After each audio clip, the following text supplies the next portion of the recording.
Right now, we're under a weather impact alert for high winds and fire danger. Welcome into 9 News at 3. I'm Alexandra Lewis. I'm Jennifer Meckles in for Sam Shocker today. Throughout the day, we have seen impacts, school closures, safety closures on the roads, thousands of power outages too. Here's a look at the XL power outage map.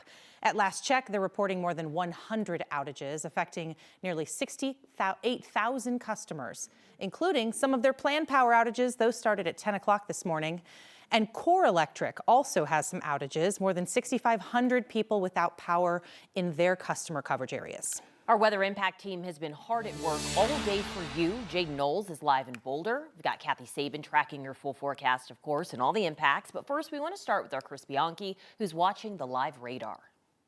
Yeah, exactly, Alex, and it's certainly a big impact day, and I'm going to show you that radar and where that wind is right now.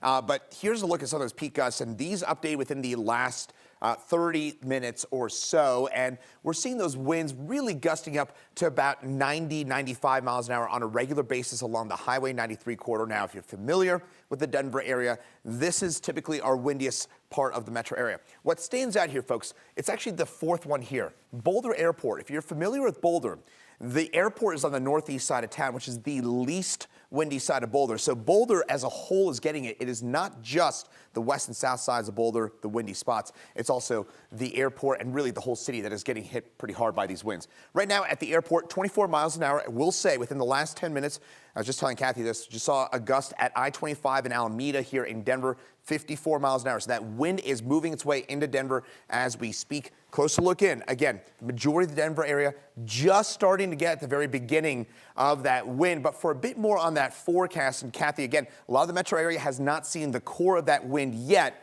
but it's coming here, right, Kathy? Chris, we were talking about the storm that's generating this wind, the tight pressure gradient.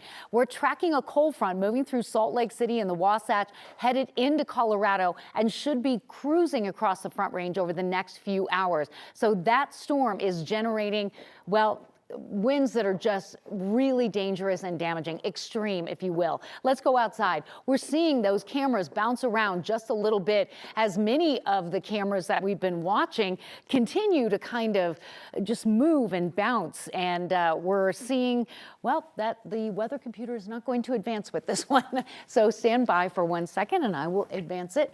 We are looking at a 9 News weather impact, and this is something that we are going to continue. Well, we're going to toss to Jaden right now, and we'll be right back with more forecast information in just a second. Well, thank you, Kathy. Yes, as you can see, we are located here in Boulder, Colorado, and the winds just picked up. Sorry, it's hard to talk again, but you can see the winds just picked up. This happens about every 5 minutes. You'll see a gust just like we just saw. The gust got up close to 95 miles per hour just about 5 minutes from here where we saw on the National Weather Service. But if you look over towards my right here, you can see Highway 93 completely blocked off.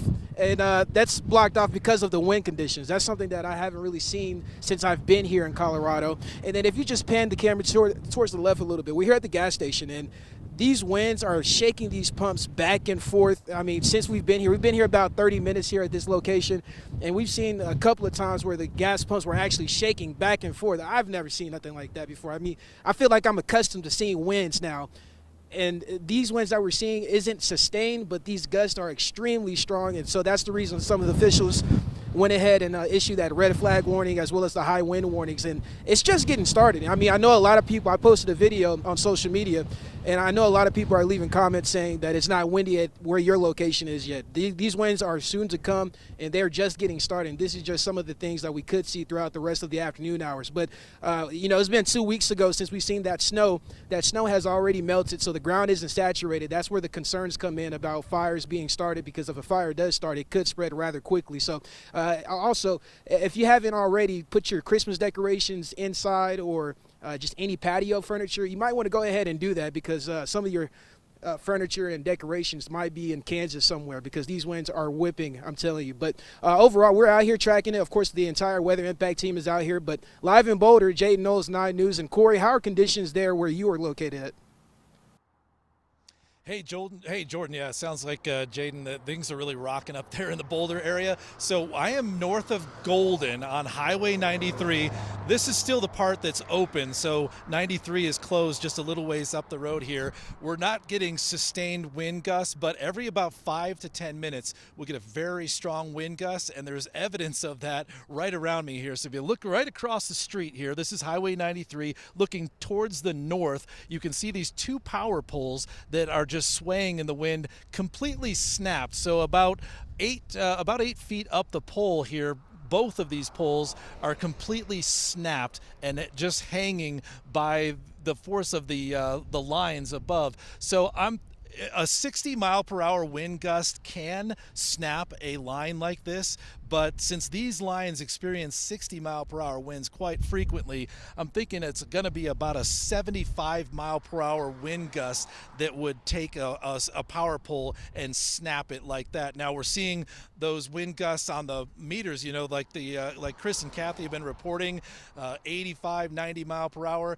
Those wind gusts are up about 10 meters high, so we're not going to see those it won't be quite as strong at the ground level. So subtract about 20 miles per hour because of the friction of the ground and the trees and the foothills, and we're getting about a 60 to 75 mile per hour wind gust to do that. Another thing you notice here is the Xcel Energy crews out here. Now these are response crews, and as soon as the winds become acceptable, these guys are going to immediately try to repair these lines, because obviously the power is out right now, and once the winds die down, they want to get that power restored as quickly as possible. So these crews are actually already prepping to repair these two power lines so that once we turn the power back on tonight, they can immediately get that without delay. So they are on the scene. We're watching the wind gusts out here. We haven't had a very strong wind gust in about 10 minutes, so we're probably about due,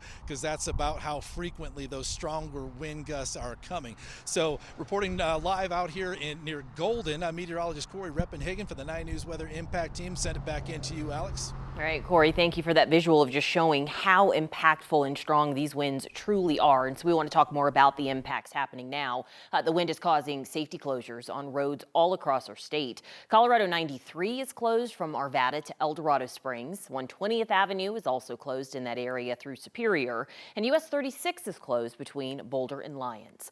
You can see why. This is CDOT video taken just within, let's say, the last hour or so of McCaslin Boulevard off of 36. The wind picked up a massive dust cloud there, making visibility really difficult for drivers to make it through. Remember, if you do choose to drive in the foothills today, please keep both hands on that steering wheel.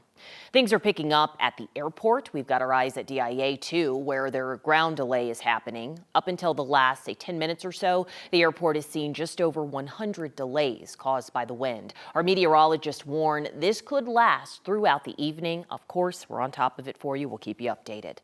Stick with 9 News for continuing coverage of this windstorm as it develops, as it comes to your town. You can also text the word wind right there to the number on your screen, 303-871-1491, and we will text you back right away with all the links to our weather coverage.